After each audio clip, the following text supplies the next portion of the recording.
Our story today is called Joseph Forgave His Brothers. One night, the Pharaoh of Egypt had a dream. In his dream, 7 skinny cows ate 7 fat cows. Then he had another dream that 7 skinny heads of grain ate 7 fat heads of grain. Pharaoh heard that Joseph could tell him what the dreams meant. God helped Joseph explain these dreams. These dreams were a warning that a famine was coming. Do you know what a famine is? A famine is like a drought where there's absolutely no rain, and so people need rain to grow their food. So if they don't have rain, then they don't have food, and that's something that is not good. So Pharaoh put Joseph in charge of preparing for the famine.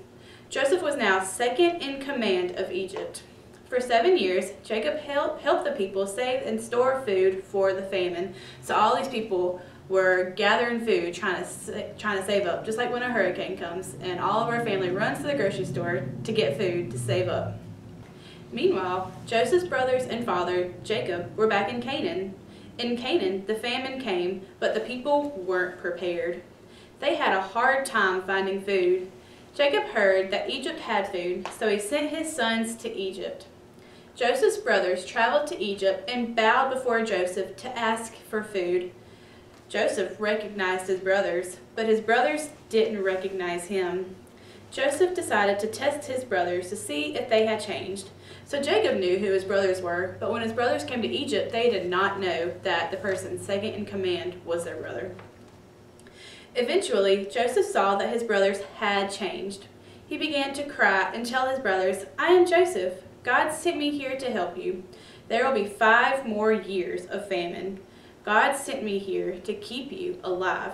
So remember back in our old story where Joseph's brothers had sold him into slavery, so they really did not like their brother. But now Joseph saw that his brothers had changed, and so he wanted to help them. Joseph told his brothers to return home and bring back their father and families. Joseph promised to take care of everyone during the famine. Later, when Jacob died, Joseph's brothers became afraid. They were worried that Joseph would get back at them for how they had hurt him long ago.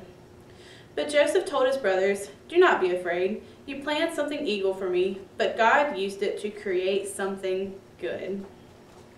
So Joseph forgave his brothers for what they did to him many years ago, just like God forgives us every single day. So where did Jacob send his sons to get food? Yeah, he sent them to Egypt, where Joseph was. How did Joseph treat his brothers at first? Yeah, he treated them like strangers because he wanted to test to see if they had really changed or not. Joseph wept when he heard his brothers talking about how they treated him when he was younger. Then he returned all their silver to them and gave them food and items for their journey back to Canaan. He was taking care of them even though they had wronged him so many years before. How do you think Joseph's brothers felt when they learned their brother was alive? Yeah, they were probably shocked. I would have been shocked. After Joseph's fathers died, his brothers thought he might plan revenge on them, but instead Joseph explained how he was not God. He said that God planned for Joseph to take care of many people through the hard times that he faced. Okay. So now we're going to read from our memory verse that we have been working on all month of November, which says, "Trust in the Lord with all of your heart, and do not rely on your own understanding. In all your ways know him, and he will make your paths straight." Proverbs chapter 3, 5 through 6. So what are some ways that you can trust in the Lord? Yeah, there are so many things that you can do. Okay, so that was our story, and now we're going to do our craft.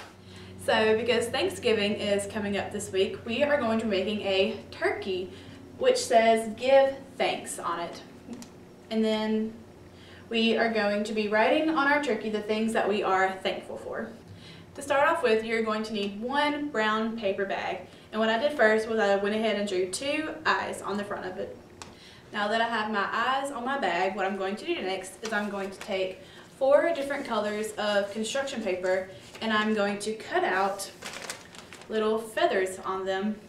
So your feathers should look something like this, and then I wrote the word house on it because I am thankful for my house. But you can write whatever you're thankful for on your feathers. And then I'm just going to continue doing the same thing on the other 3 pieces of paper. So when I have all 4 of my feathers on there with some things that I'm thankful for, what I'm going to do next is I'm going to make his beak. To do this, I'm going to take one piece of my construction paper and I'm going to cut a little triangle into it. Okay, so when I have my triangle cut out, then I'm going to glue it onto my paper bag. Only glue the top of it though, so that you can still have room to open his mouth and everything. Okay, so now that I have my beak glued onto there, then I wrote "Give thanks" on my turkey. Okay, so that was our story, and now this is our craft. So thank you so much for watching. Have a great Sunday and a happy Thanksgiving.